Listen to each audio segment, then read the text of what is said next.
Hello everyone.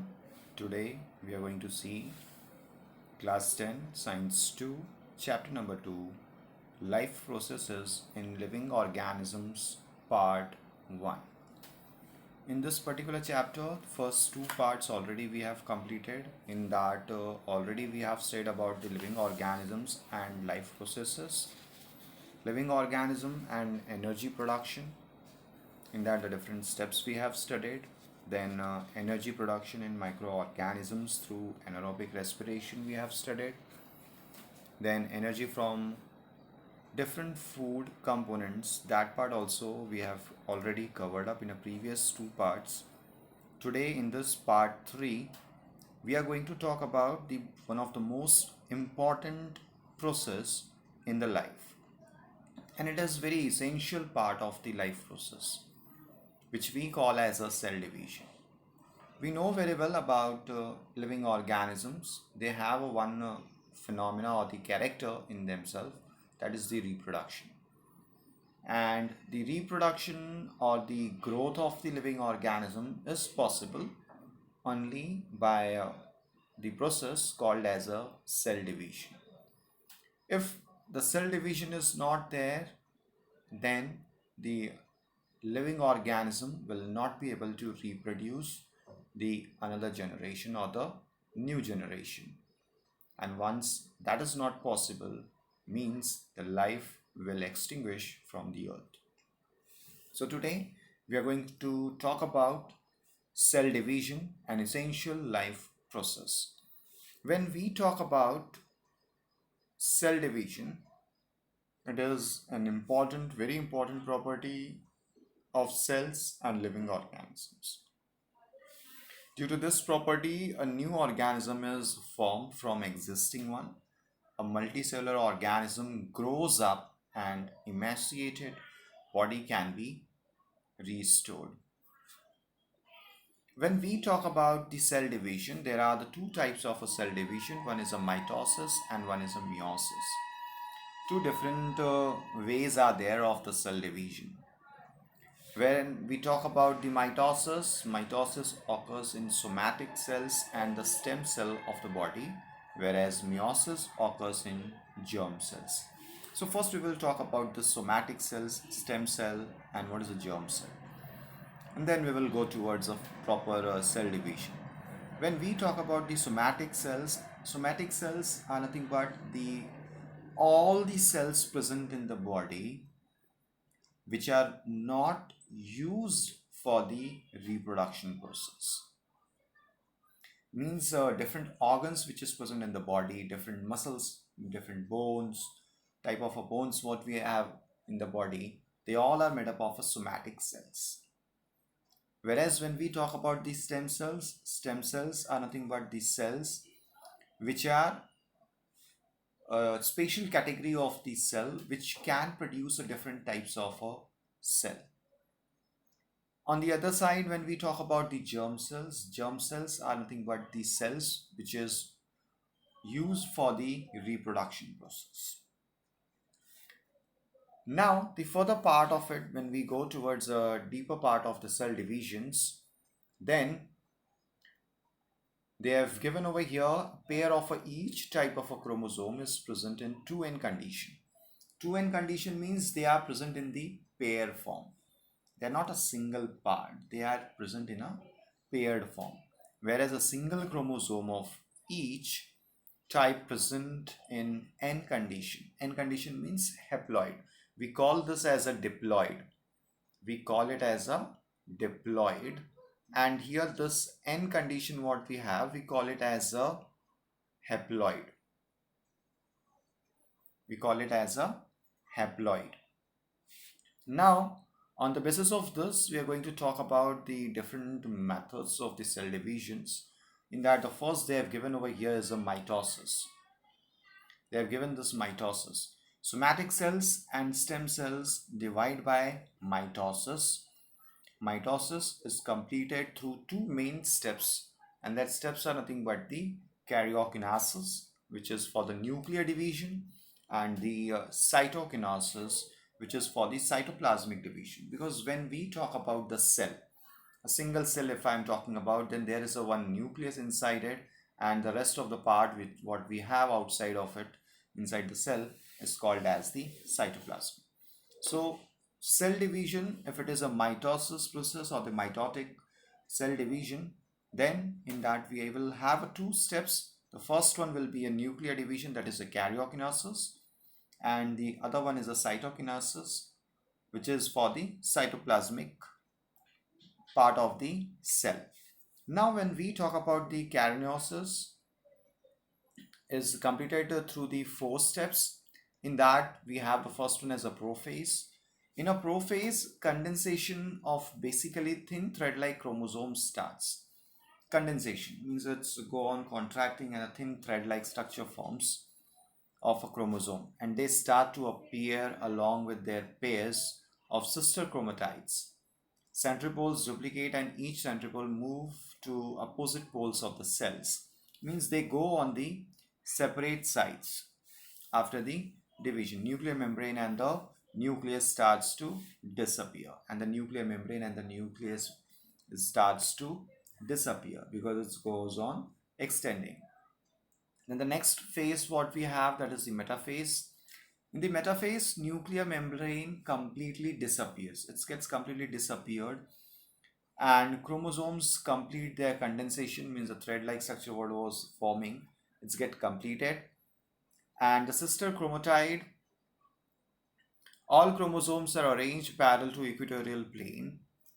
They get separated or they get parallel to each other in an equatorial plane of the cell. Spatial type of a flexible protein fiber, spindle fiber, are formed between centromere of each chromosome and both centrioles. After this, the anaphase comes. In the anaphase,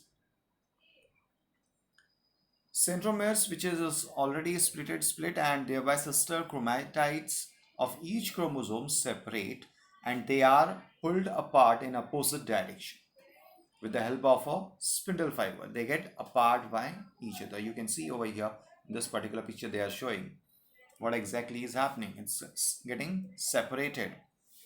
Okay. Further part is sister chromatides are called as daughter chromosomes. Chromosomes being pulled appear like bunch of bananas. In this way, each set of chromosomes reach at opposite poles of the cell. You can see they are moving towards the opposite sides. On the further part in the mitosis, when we talk about the next phase, that is the telophase. In the telophase, the chromosomes which have reached at opposite poles of the cells now start to decondense. You can see over here they start to decondense. This particular position, if you will observe in the nucleus part, then what happens? It goes towards the condensation. It's becoming thinner and thinner. Further, as the chromosome which have reached opposite poles of cells start to decondense, due to which they again become thread-like thin and invisible. Nuclear membrane is formed around each set of a chromosome. Once this will get formed, the nuclear membrane will form around this both. Thus, two daughter nuclei are formed in a cell. So one cell will contain two nuclei now, because nucleus is already separated, and the nucleolus also appear in each daughter's nucleus. Spindle fiber completely disappear. In this way, karyokinesis completes and cytokinesis begins. Once the nucleus is divided, the karyokinesis process will get completed and the cytokinesis will start. Now, in the next part, when we talk about the cytokinesis, the two new cells are formed which are called as the daughter cells. In this process, a notch is formed at the equatorial plane of the cell, which deepens gradually, and thereby two new cells are formed. In this also same way, what happens? First, a notch-like structure will get formed. Suppose if I am having a cell and the two nucleus is present in that, so here notch-like structure will get formed, and then slowly and slowly it will move towards each other, and the structure will be something like this. and the two nucleus will be here and here, and slowly this will get ruptured or it will get completed and the two new daughter cells will produce. Mitosis is essential for growth of the body. Besides, it is necessary for restoration of the emaciated body, wound healing, formation of blood cells, etc. Now we are going towards the meiosis process. What exactly is in a meiosis? Meiosis is completed through two stages. Those two stages are meiosis 1 and meiosis 2.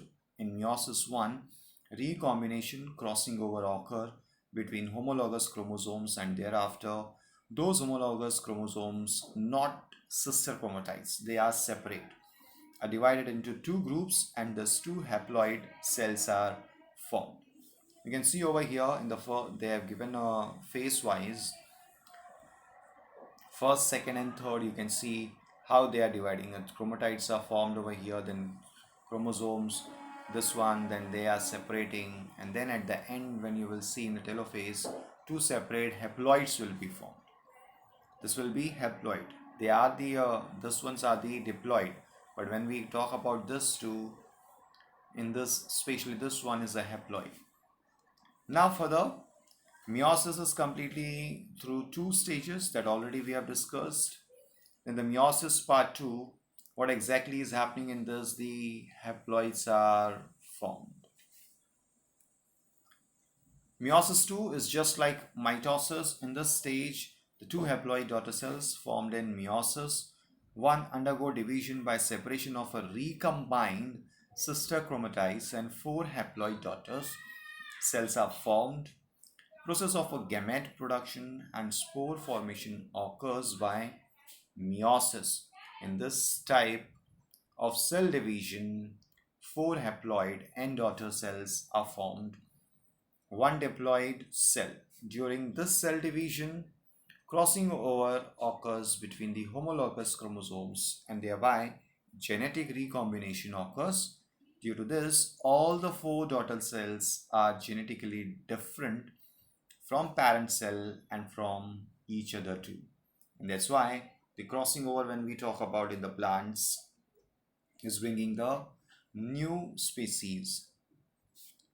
Now the next they have given a one practical part they have given is about the onion and the different structures, different steps involved in the cell divisions that they have given. What we are supposed to do, one onion we have to keep in the water such a way that roots are in a water and the bulb of a onion is above to the water. So roots will start to grow. If I want to draw this one, what exactly we have to do? One glass we have to take, fill it with the water, and put a onion somewhere here, so as the roots will be in water. This roots will be in water, and after 4 or 5 days you will see that the roots will start to grow. Once the roots are grown up, what you have to do, you have to take a tip of this, just cut it and make a small pieces and put in a watch glass, add iodine in that, and then make a thin layer of it and put it under the compound microscope, and you will be able to see a different phase involved in the divisions, cell divisions. You can see over here different steps are involved. So whichever you are getting under the microscope, that you have to sketch up. So this is about the chapter life processes part 1. Some more things we will study in a part 2.